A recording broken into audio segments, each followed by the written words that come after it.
January 17, 1945. Pearl Harbor Naval Base, Hawaii. The steel deck stretched endlessly beneath a sky bruised with the pink and amber of dawn. Salt air clung to every surface, mingling with the sharp scent of aviation fuel and the metallic tang of ordnance being loaded onto aircraft. 3 Japanese officers stood in a tight cluster at the edge of the flight deck, their hands bound loosely before them, their uniforms stained and torn from weeks of island captivity. They had been naval aviators once, men who had flown from carriers they believed were the finest instruments of war ever created. Now they stood silent, escorted by American Marines on the deck of the USS Essex, and they did not yet understand what they were about to witness. The carrier beneath their feet thrummed with life. Below decks, engines roared to readiness. Hydraulic systems hissed and clicked. Ammunition belts rattled through loading mechanisms. Radio chatter crackled through the superstructure. And everywhere, there were aircraft. Hellcats, Avengers, Dauntlesses, row after row after row, wingtip to wingtip, each one fueled, armed, and ready. The Japanese officers had been told they would observe flight operations. They had nodded with the weary compliance of defeated men who no longer questioned orders. But as the deck crews began their choreographed dance of preparation, something changed in their eyes. First confusion, then disbelief, then something that looked very much like terror, because what they were about to see was impossible to understand the magnitude of that morning, to grasp why 3 hardened naval officers would weep openly on a foreign warship. One must first understand what they believed about carriers, about air power, about the very nature of naval warfare itself. The Imperial Japanese Navy had pioneered carrier doctrine.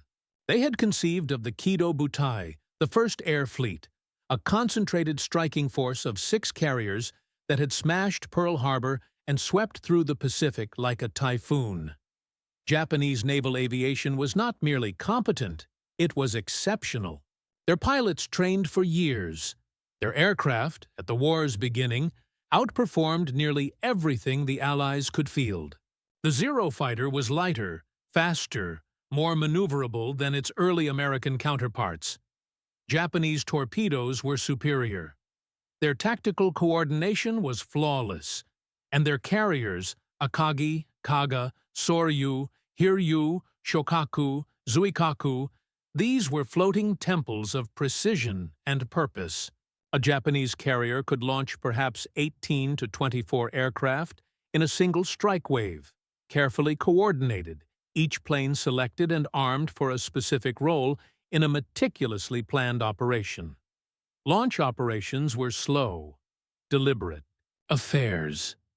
Pilots were precious. Aircraft were precious.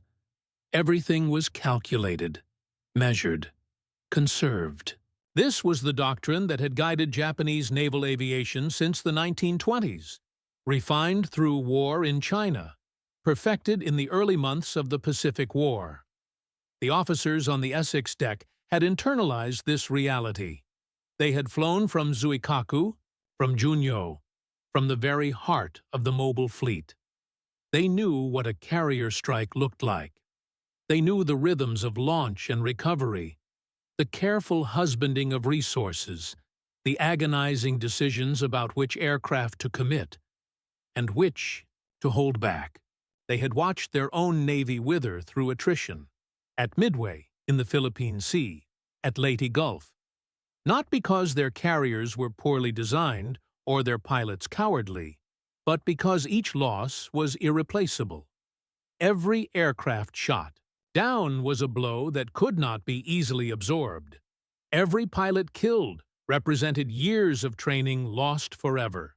So when the American deck boss raised his flag and the first aircraft began to move, the Japanese officers watched with professional interest. They expected to see what they had always seen: A measured, sequential launch.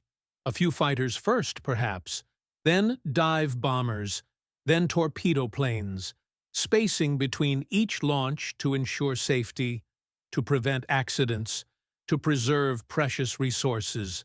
What they saw instead was a symphony of controlled chaos that violated every principle of carrier operations they had ever learned. The first Hellcat roared down the deck and hurled itself into the morning sky. Before it had even cleared 200 yards, the second was already rolling. Then the third. Then the fourth.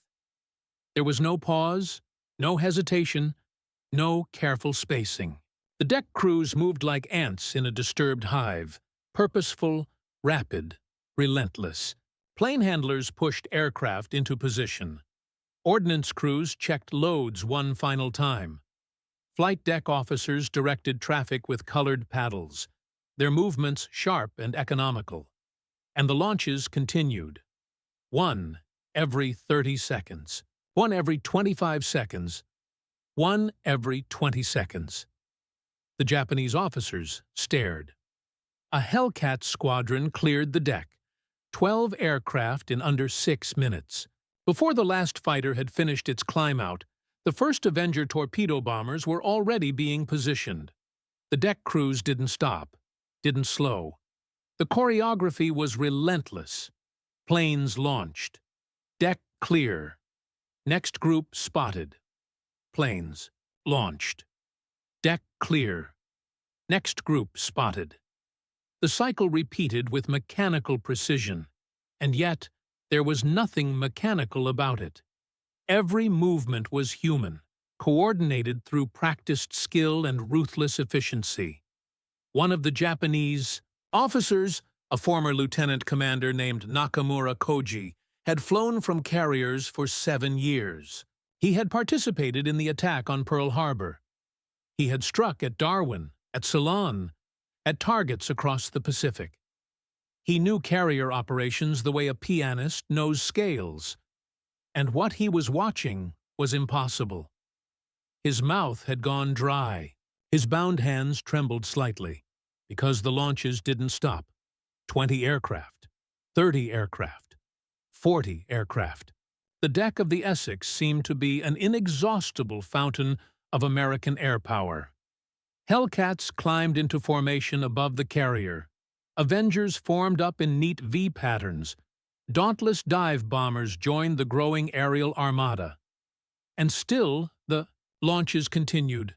50 aircraft, 60 aircraft. The air above the task force was thick with planes, all circling, all organizing themselves into strike packages with a coordination that seemed almost casual in its competence. Nakamura turned to his fellow officers. One of them, a younger pilot named Saito, had tears streaming down his face. Not from sorrow, but from the overwhelming realization of what they were witnessing. The third officer, Tanaka, simply stared, his face blank, his mind struggling to process the industrial enormity before him. An American officer, a Navy lieutenant serving as their escort, noticed their distress. He spoke some Japanese, learned during pre-war postings. "First time seeing an American carrier at full capacity?" he asked, not unkindly. Nakamura nodded, unable to speak. "This is standard operations," the lieutenant said. "Essex-class carrier. We can launch 90 to 100 aircraft in under an hour. Recovery operations run about the same speed. 90 to 100 aircraft, from a single carrier, in under an hour." Nakamura felt something break inside him. Not his spirit. That had already been broken on the islands. In the grinding attrition of a war, Japan was clearly losing. No, what broke was something deeper. The fundamental understanding of reality he had built his entire career upon. Because if one American carrier could launch 100 aircraft in an hour, and if there were dozens of such carriers, and intelligence reports said there were, many dozens, with more launching every few months from American shipyards, then the war had never been winnable. Not at Midway, Not at Pearl Harbor. Not ever. The numbers told a story that Japanese Naval Command had desperately tried to ignore. At the war's beginning, Japan possessed 10 aircraft carriers of various sizes. The United States had 7 in the Pacific. By 1945, Japan had launched or completed 17 carriers total during the entire war. The United States had commissioned over 100. Not cruisers, not destroyers, carriers, fleet carriers, light carriers, escort carriers, a floating avalanche of air power that simply had no equivalent in human history. But numbers alone didn't capture the full horror of what the Japanese officers were witnessing. It wasn't merely that America had more carriers, it was that American carriers operated on fundamentally different principles. Japanese doctrine treated carriers as precision instruments, each launch carefully calculated, each aircraft precious, each mission planned with exhaustive detail. American doctrine treated carriers as mass production delivery systems for air power. Launch everything, overwhelm the enemy, rotate aircraft, keep constant patrols in the air. If planes were damaged, replace them. If pilots were tired, rotate them. The American carrier was not a sword. It was a factory, continuously producing aerial domination. The Essex continued its launch operations. An hour passed. 92 aircraft now circled above the task force, organizing into strike groups: CAP, Combat Air Patrol, flights, and anti-submarine patrols. The deck began recovery operations almost immediately, bringing back the early CAP flights that had launched before dawn. And even the recovery operations astonished the Japanese officers. Aircraft landed every 45 seconds, caught the wire, rolled forward, folded wings, were pulled to the side or struck below to the hangar deck. Next plane landed. The cycle was unbroken. On a Japanese carrier, recovering 30 aircraft might take 2 hours. On the Essex, they recovered 50 aircraft in 90 minutes, while simultaneously maintaining patrols and preparing the next strike wave. Saito, the younger officer, finally spoke. His voice was hoarse. "We never had a chance, did we?" The American lieutenant, overhearing, looked at him for a long moment. There was no triumph in his expression, no gloating, just a kind of weary acknowledgement. "No," he said quietly, "you didn't. But..." The revelation went deeper than mere numbers or operational tempo. What truly broke these officers, what made Nakamura sink to his knees on that steel deck, what made Saito weep openly, what made Tanaka close his eyes and whisper prayers to ancestors, was the sudden, terrible understanding of what all this represented. They had been taught that Japan fought for survival, for honor, for the preservation of a sacred empire against Western encirclement. They had been told that American soldiers were soft, that American industry was bloated and inefficient, that American will would crumble under the spiritual purity of Japanese determination. Every sacrifice, every island garrison ordered to fight to the last man, every kamikaze pilot sent to die in flames, every civilian prepared for homeland defense, all of it had been justified by the belief that Japan's cause was righteous, and that victory, though costly, was possible. But standing on the Essex, watching aircraft launch in an endless stream, the officers finally understood the lie. This wasn't a war between near equals. This wasn't a contest of will or spirit. This was a mathematical inevitability. The United States hadn't merely outproduced Japan, it had operated in a different universe of industrial capacity. While Japanese factories struggled to replace losses, American factories produced aircraft so rapidly that pilots sometimes couldn't keep up with delivery. While Japan rationed fuel and restricted training to preserve resources, American pilots, trained for hundreds of hours, burning fuel that would have powered the entire Japanese fleet for weeks, and the food. Nakamura noticed it third day aboard. The American sailors ate like kings, fresh fruit, meat at nearly every meal, bread, real bread, not the sawdust mixed rations that had become standard in the Imperial Navy. Coffee, actual coffee, served freely. Ice cream.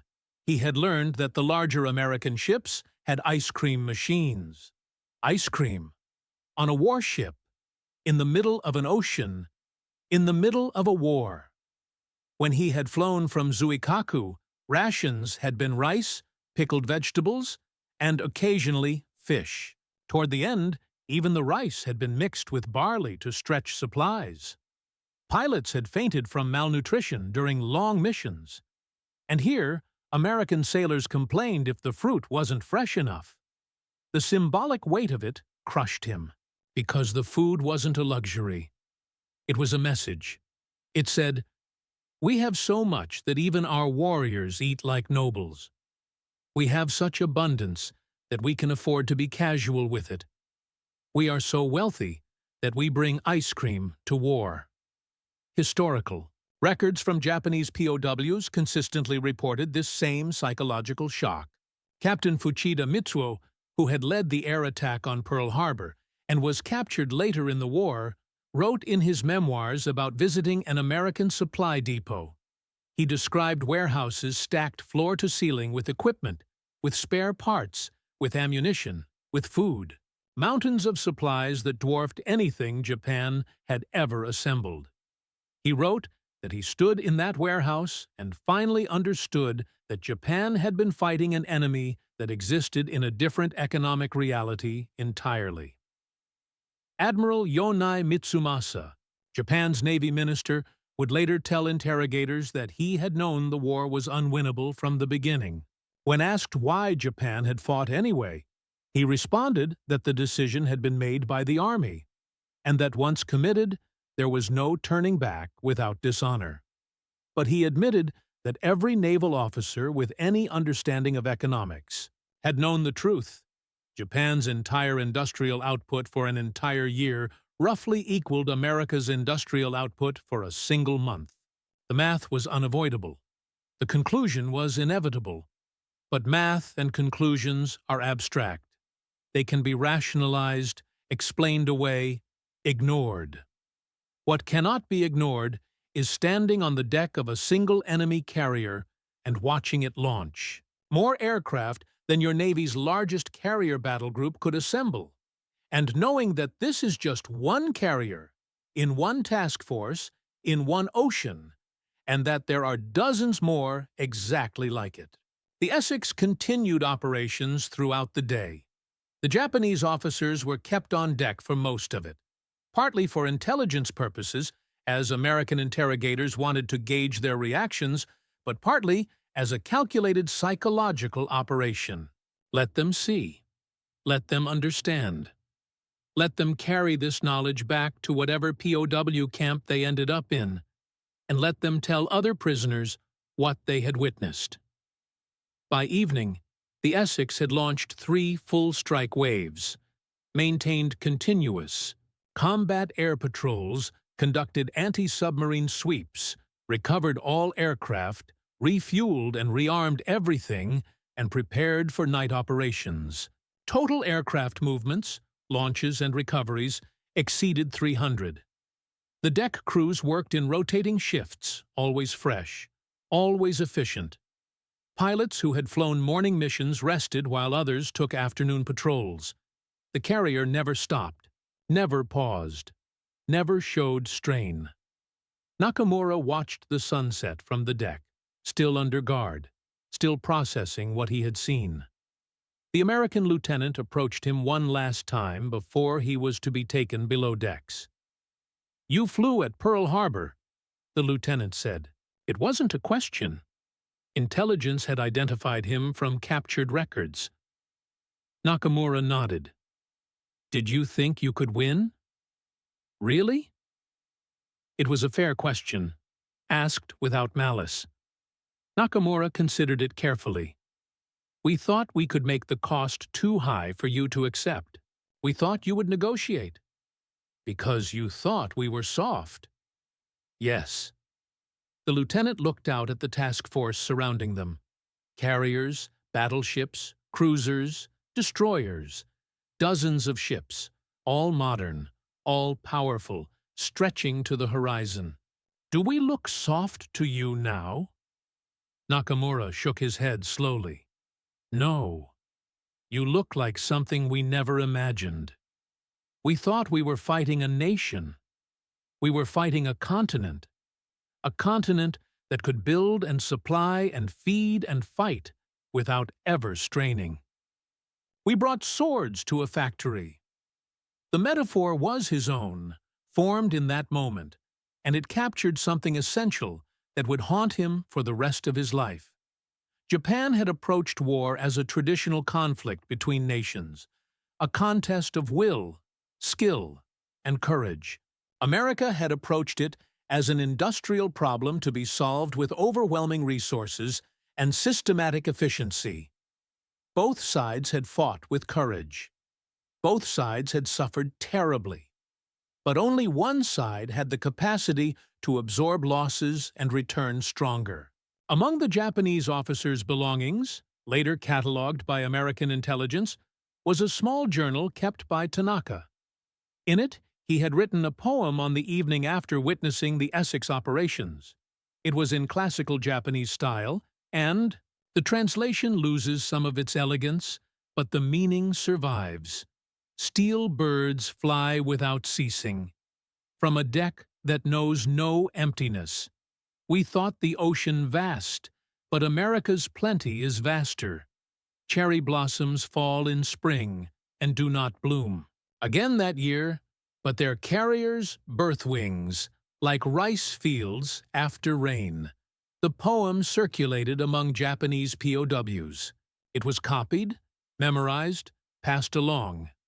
It became a kind of shorthand for the revelation that many captured Japanese servicemen experienced when they finally saw, firsthand, the scale of American military operations. The shock wasn't about losing. Many had already accepted that likelihood. The shock was about the magnitude of the disparity. It was one thing to fight a stronger enemy. It was another to realize you had been fighting an enemy operating in a different category of power entirely. The recurring symbol throughout this revelation, the detail that Japanese POWs consistently mentioned in interrogations, in memoirs, in post-war interviews, was food. Not ships, not planes, food. Because food represented something deeper than tactics or technology. It represented capacity, surplus, the ability not merely to survive, but to thrive while fighting a global war on multiple fronts. An American carrier didn't just carry ammunition and fuel. It carried fresh food, refrigeration, coffee, cigarettes distributed freely, medical supplies in such abundance that even minor injuries received immediate attention. Japanese soldiers and sailors, by contrast, often fought on starvation rations, with minimal medical care under orders to never surrender because there was no logistical capacity to sustain POWs or evacuate wounded from isolated garrisons.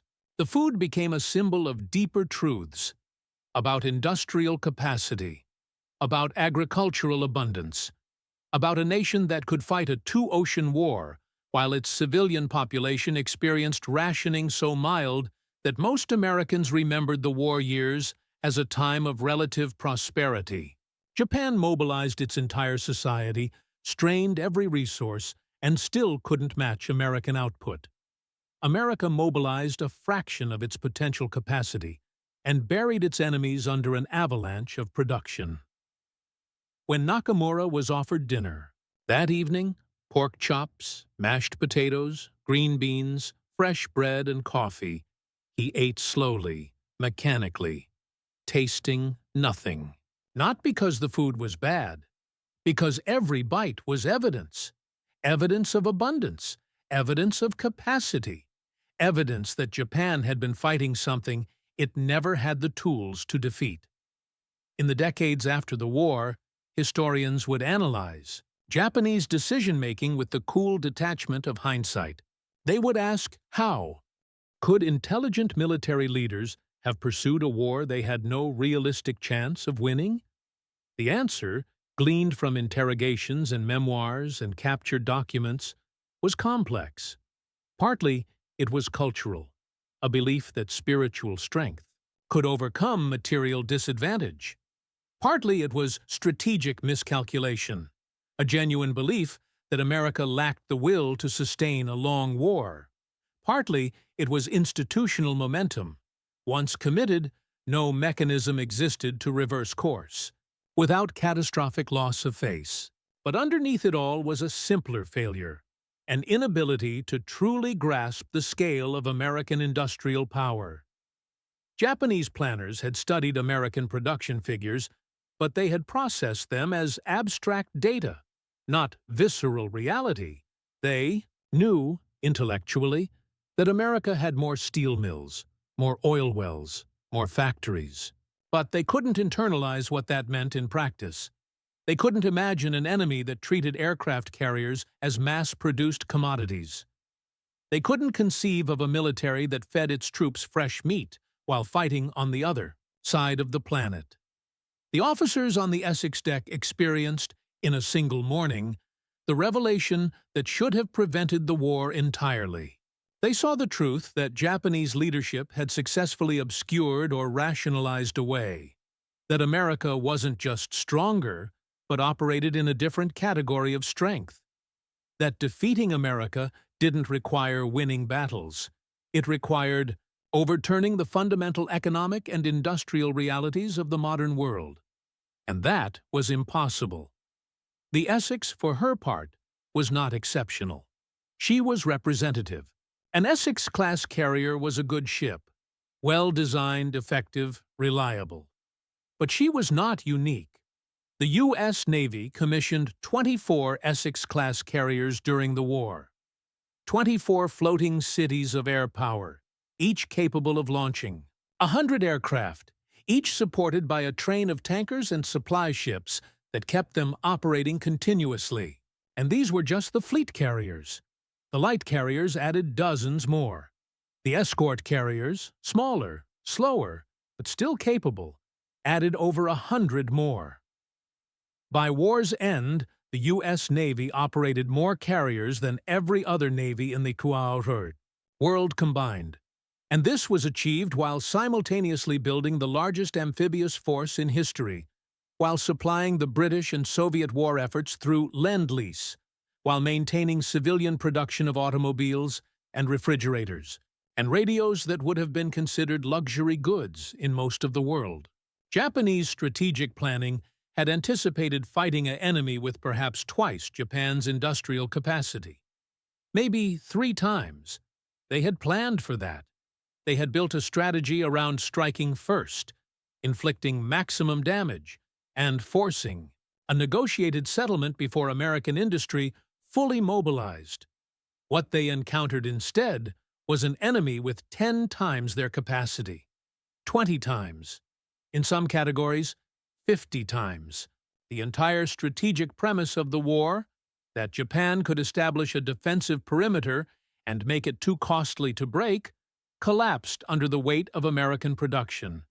The perimeter was broken not through brilliant strategy or superior tactics, but through the simple application of overwhelming force.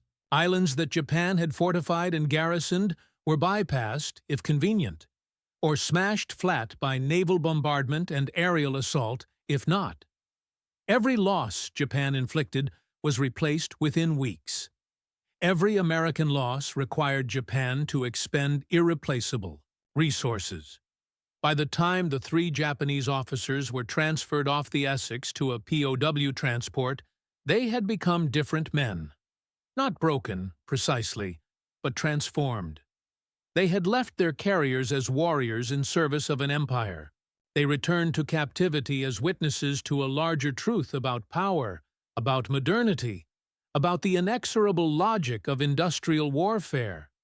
Nakamura would survive the war.